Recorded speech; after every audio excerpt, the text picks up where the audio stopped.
Eh bien, on continue maintenant avec la... Non, vous étiez en train d'évoquer un sujet maintenant. On accueille Dominique Alizio de Chronique de la Semaine. Bonsoir, Dominique. Et bonsoir, Samuel. J'espère que Tatou, là, ça va mieux, hein? Oui, parce que ma voix. Il y a une semaine, tu parlais à peine. J'avais du mal à imaginer que c'était Samuel, quoi. Là, ça va mieux, quoi. Ça va. Avec les médecins chevronnés. Non, je ne suis pas allé à l'hôpital. Moi, j'ai l'habitude de quand je tombe malade, je ne vais pas à l'hôpital. Ah, donc tu es comme nos ancêtres, ça. tu vas chercher les herbes et les racines. Non, même pas. J'ai mangé les petits colas et puis les gingembre, et puis c'est passé. Ah, là, c'est parti encore. D'accord, on va revenir. Très solide, il n'y a pas de souci. On va revenir à plus sérieux. On était sur le Soudan du Sud, Kiir et Machar qui reprennent langue pour tenter de sortir de l'impasse. Germain Sossou, vous faisiez un développement. Voilà. Oui, je disais qu'effectivement, au-delà des responsabilités que nous devons reconnaître en tant qu'Africains, j'ai donné ici l'exemple de ce qui s'est passé avec le président Pascal Lissouba quand il était arrivé au pouvoir, et très rapidement nous avions remarqué comment les gens ont été faits pour qu'il quitte le pouvoir. Et après aussi il y a eu le cas de la Côte d'Ivoire. Quand la Côte d'Ivoire était en guerre, il est bien avéré que il y avait des ressources qu'on exploitait, et ces ressources-là quand même n'allaient pas dans les comptes des Ivoiriens. Mais au-delà de ça aussi, il y a eu le cas de la RDC. Vous savez, quand il y a eu la guerre même au Rwanda et tout ça. Là. Donc, c'est pour vous dire que les Africains, dans leur volonté véritablement d'être eux-mêmes, il y a toujours ces pesanteurs-là, ces responsables que nous ne aurons pas qualifiés de prédateurs, qui sont tapis toujours dans l'ombre et qui poussent ces leaders politiques-là à tenir la mauvaise brèche. Sinon, effectivement, comment on peut comprendre que des frères ennemis peuvent aller en combat, dire nous voulons que le Soudan, d'abord le Soudan, sa division même, le Soudan même, sa partition.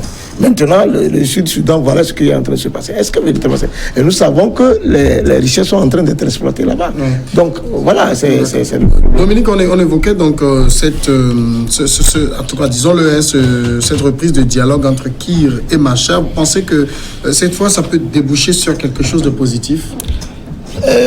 En réalité, il faut que ça soit ainsi, parce que je me dis que les deux sont des malades mentaux.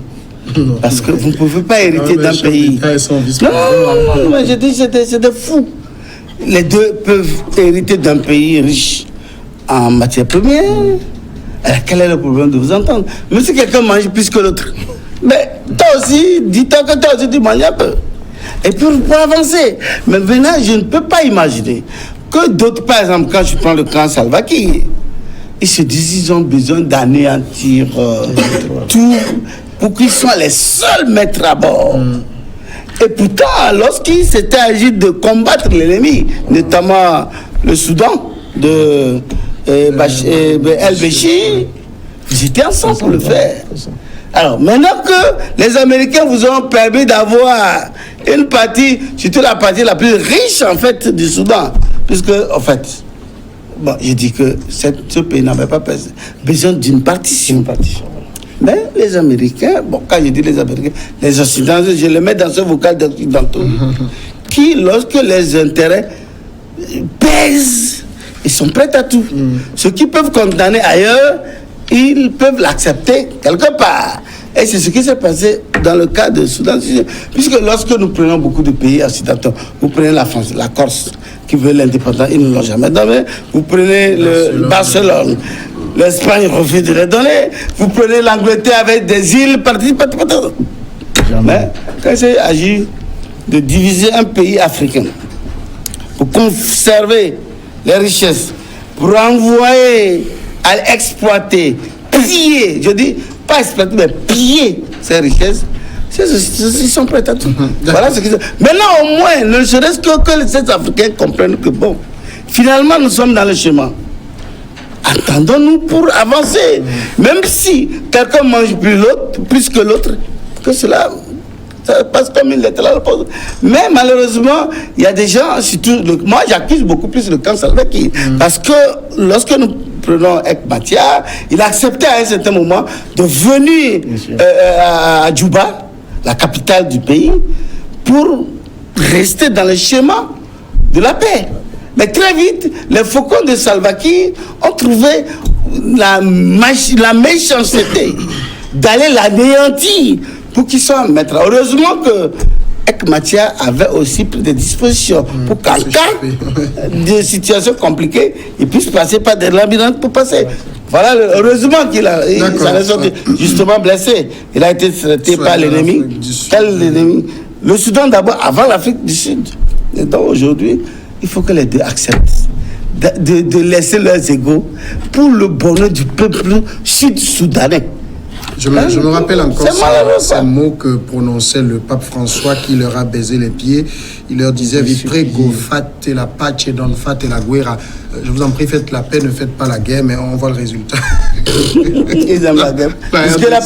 On continue avec la RDC.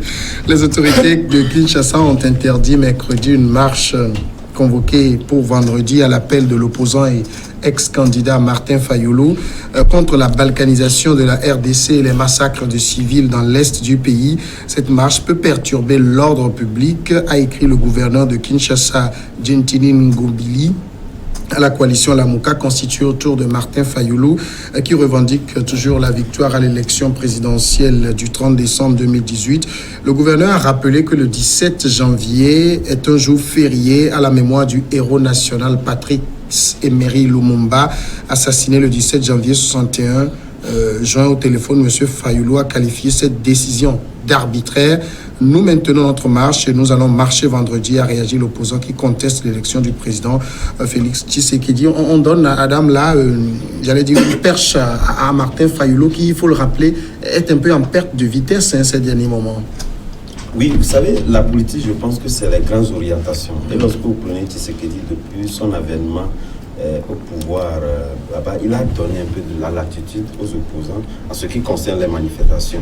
Et vous savez, comme ils l'ont dit, ce jour est un jour normalement symbolique. Et lorsqu'on prend Tshisekedi, c'est un Lumumbis, ce réclame de Lubu et de la doctrine.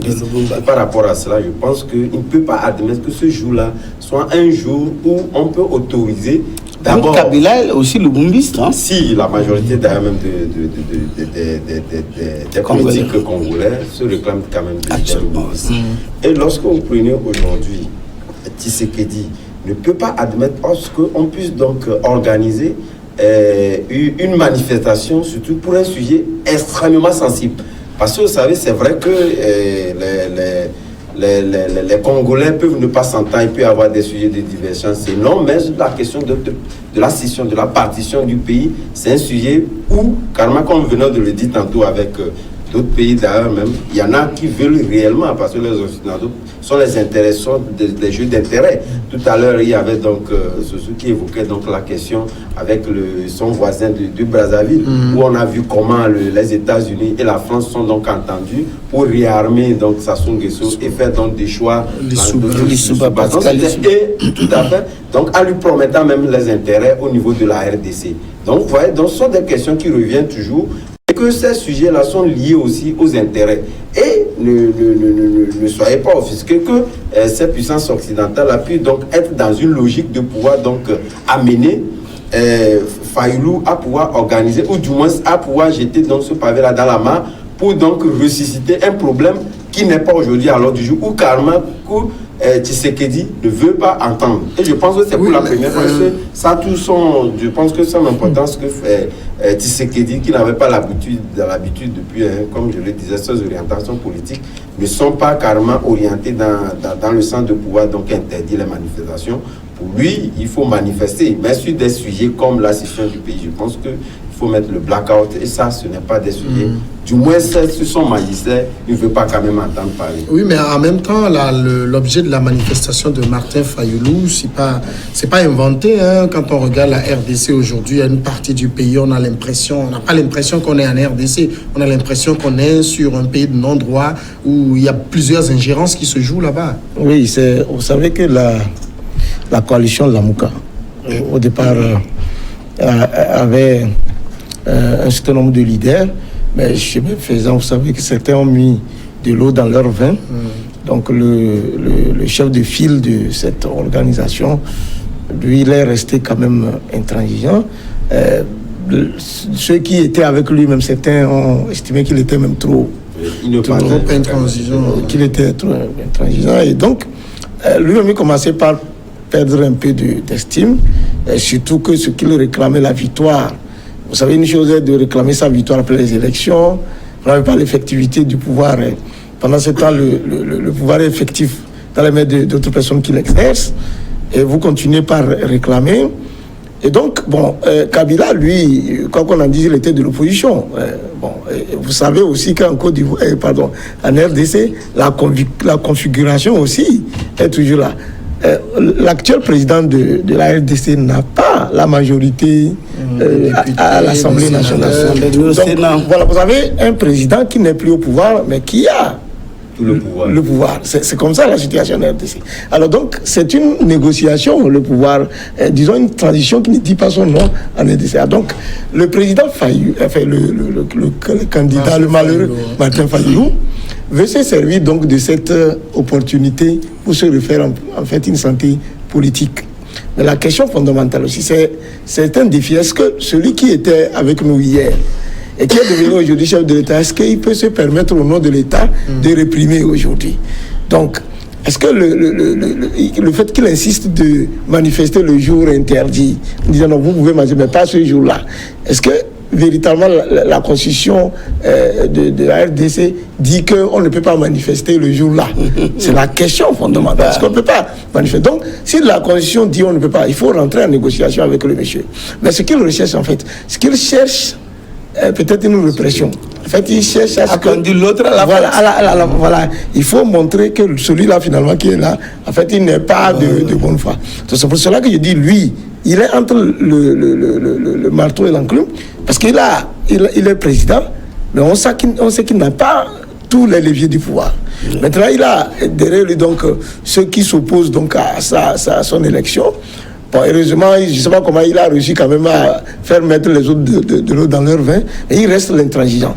Donc, la question fondamentale par rapport donc, à la dette qui va arriver, c'est que, est-ce qu'il va autoriser la manifestation, ou il va demander à ce qu'on réprime la manifestation, ou il va demander complètement son interdiction, ce qui va violer les dispositions, puisqu'il n'y a pas une interdiction ce jour-là de manifestation. Il fait comment? Voilà donc le problème. Dominique, donc on peut dire clairement que Fayoulou défie Tshisekedi? En réalité, puisque c'est de la réelle politique, parce qu'il faut pousser l'adversaire à la faute, jusqu'à la faute pour conquérir des dividendes. Et je crois que c'est ce chemin que puisque hier Fayoulou et Tshisekedi étaient des alliés. Et finalement, entre-temps, Tshisekedi a bénéficié des faveurs d'une manière ou d'une autre.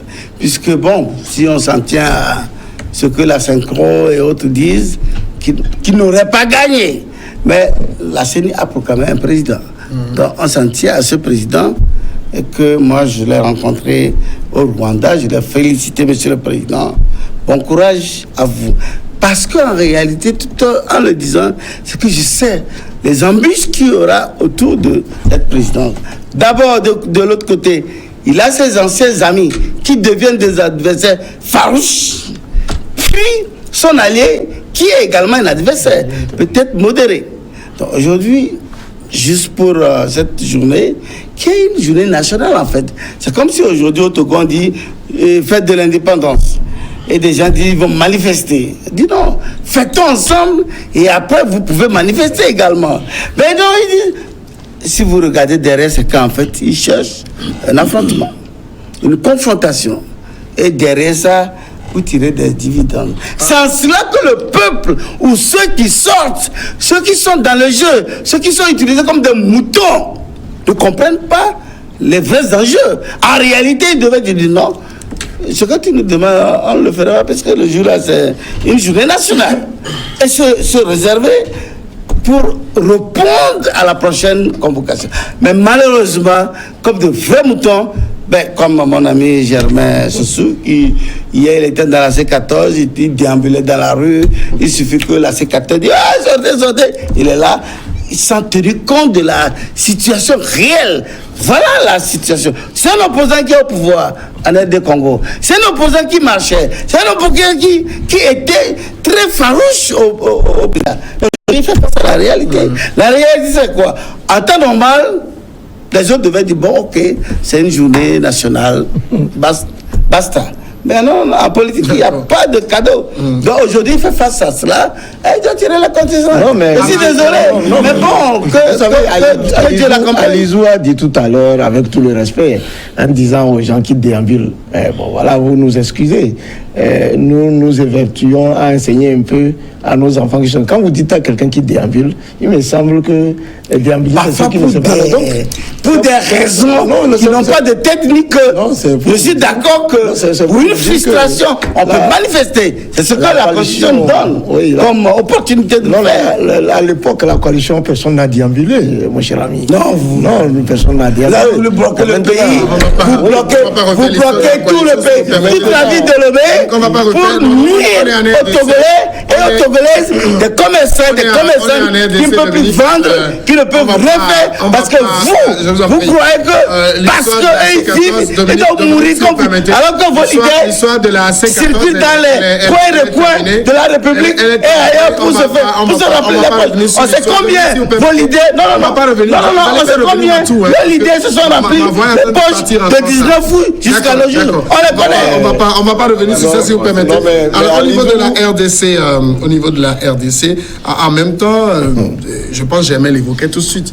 S'il n'y a rien qui interdise une manifestation le 17 janvier, pourquoi on ne laisse pas manifester?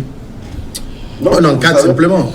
C'est vrai, pour revenir à une de ces questions, carrément à une de ces réponses, je pense qu'une manifestation, c'est aussi toute une organisation autour.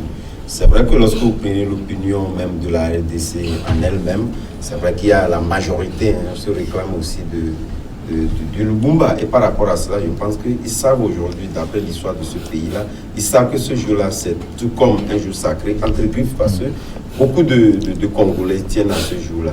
Et si réellement tous les Congolais tiennent à ce jour-là, ça vous dire que n'importe quelle idée que vous êtes, vous appelez à une manifestation, je pense que vous aurez peut-être que vous et peut-être votre famille, et comme en Afrique d'ailleurs même, les leaders, surtout de l'opposition, ne convient pas généralement leur famille à manifester, c'est donc les familles des autres qu'ils appellent. Je pense qu'en temps normal, cette manifestation ne devrait donc pas faire grand recette. Mais malheureusement, comme c'est une organisation, il y a des gens qu'on peut instrumentaliser et donc les mettre dans les rues. Donc pour revenir réellement à votre question, c'est vrai que la loi, il n'est jamais écrit nulle part. Si vous prenez même au Togo, il n'est jamais écrit nulle part où le 27 avril, vous ne pouvez pas manifester, certes.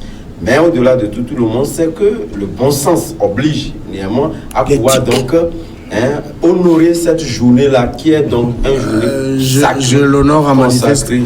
Donc, par rapport à bien ça, sûr. mais Non, si j'ai vous... pas dit de casser. Oui, mais justement, étant donné que on laisse de manifester, les gens cassent. Voilà, nous n'avons pas les mêmes moralités, certes, non, mais il y a une autorité qui peut quand même vous recadrer. Et c'est en cela que Tshisekedi a dit que ce jour-là, il était la manifestation. Et par rapport à cela, c'est une manifestation qui nous n'a pas le temps. On sait comment ça se passe. Avant même la vie des rues, justement, c'est une erreur grave que le président de la République, il se fonde sur quoi pour dire j'interdis la manifestation.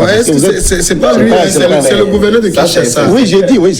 On sait que la RDC, c'est un État, comment on oui, décentralisé. Donc, c'est les gouverneurs, ils ont beaucoup de pouvoir. Oui, moi, je suis parfaitement d'accord quand mon ami Alizou, encore que nous n'allons pas revenir sur le passé, sinon on a beaucoup de choses à dire. Quand il estime que c'est important de mettre l'éthique devant, parce qu'effectivement, sur une question de la fête nationale, tout le monde aurait pu s'accorder. C'est pas la fête nationale, c'est juste la mémoire de... Non, je veux parler c'est vraiment moi, je faisais par exemple le parallèle avec par exemple le Togo. Le Togo aussi, où le 27 avril, certains ont voulu manifester, on n'a pas voulu. Donc c'est qu'un jour aussi... Oui, on a débattu de ça ici avec les gens ont voulu me rentrer dans la gorge ici. Bon, voilà. Donc, alors ce que il faudrait peut-être que demain, puisque les manifestations, encore que je regrette qu'au Togo, nous soyons en train de reculer, qu'on est en train de tordre le cou aux manifestations. Sinon, c'est des choses sur lesquelles il faut discuter. Et finalement, s'il n'y a pas de consensus, il faut il faut amener le législateur à légiférer là-dessus en disant, bon, les manifestations sont libre, tout ça là, mais les jours de choses là, il faut pas, il faut. Et c'est la nouvelle.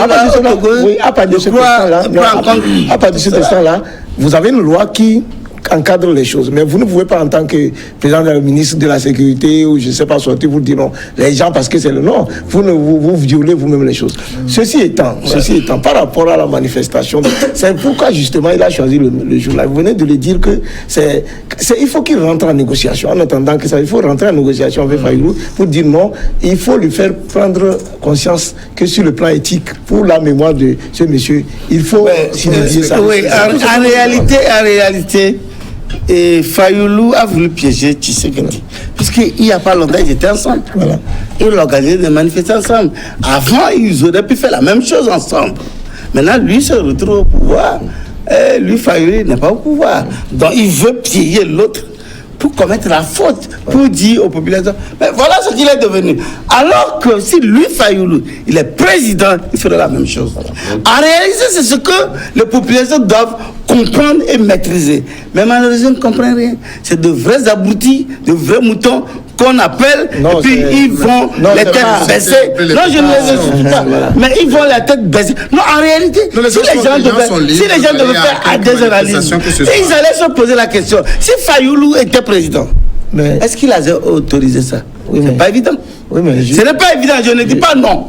Mais ce n'est pas évident. Je voudrais vous rappeler, Dominique, la plupart on a toujours posé l'adversaire. La FDC et le Togo ont passé plus de 30 ans à danser et à chanter. Vous vous souvenez de ça? La RDC et le Togo. Non, le Togo est allé copier auprès de la RDC. Oui, donc pendant tout ce temps-là, les gouvernants d'alors n'ont pas aidé les populations à comprendre ce que vous appelez le racisme. Maintenant, quand on est arrivé en 90... Le cas d'Afrique, je résume que au RDC et au Togo, il y a plusieurs pays. Le Mali, le Congo, il y a